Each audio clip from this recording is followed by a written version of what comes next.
নমস্কার বন্ধুরা, দীপাস কিচেনে আপনাদের সবাইকে স্বাগত।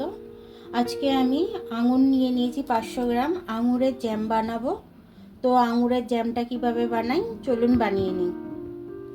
এবার আমি মিক্সির জারের মধ্যে দিয়ে দিলাম।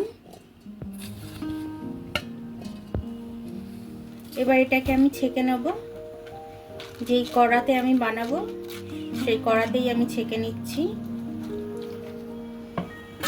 দেখুন, এটা আমি দুবারে ছেঁকে নিলাম।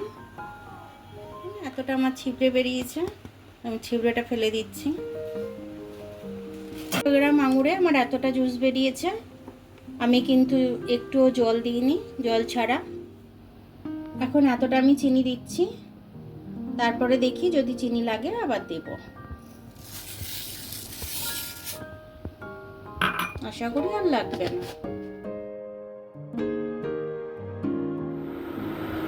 এইটুকু নুন আমি দিয়ে দিচ্ছি স্বাদ আসার জন্য। একটুখানি ফুড কালার দিয়ে দিচ্ছি দেখতে সুন্দর লাগার জন্য।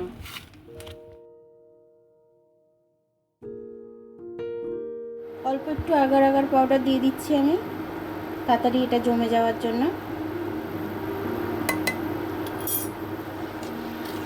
এটাকে আমি ফোটাবো। দেখুন কিরকম হয়ে গেল আমার তাড়াতাড়ি। এটা বেশিক্ষণ সময় লাগেনি। আমি আগার আগার পাউডার দিয়েছি, আপনারা কর্নফ্লাওয়ার থাকলে কর্নফ্লাওয়ারও দিয়ে দেবেন, দিয়ে দিলেও হয়ে যাবে। তো এটাকে এবার আমি নামিয়ে নেব। আর বেশিক্ষণ এ করবো না, তাহলে জমাট বেঁধে যাবে।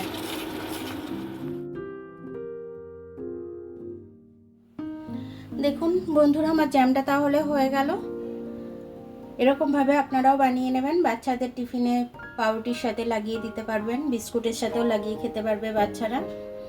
তো এইভাবে বানিয়ে নেবেন, খুব সহজ পদ্ধতি, খুব সহজভাবে হয়ে যায়, বেশিক্ষণ সময়ও লাগে না।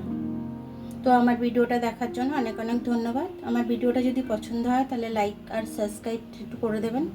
আর যদি ফেসবুক থেকে দেখেন, লাইক আর ফলোটা একটু করে দেবেন। আবার কাল দেখা হবে নতুন রেসিপির সাথে।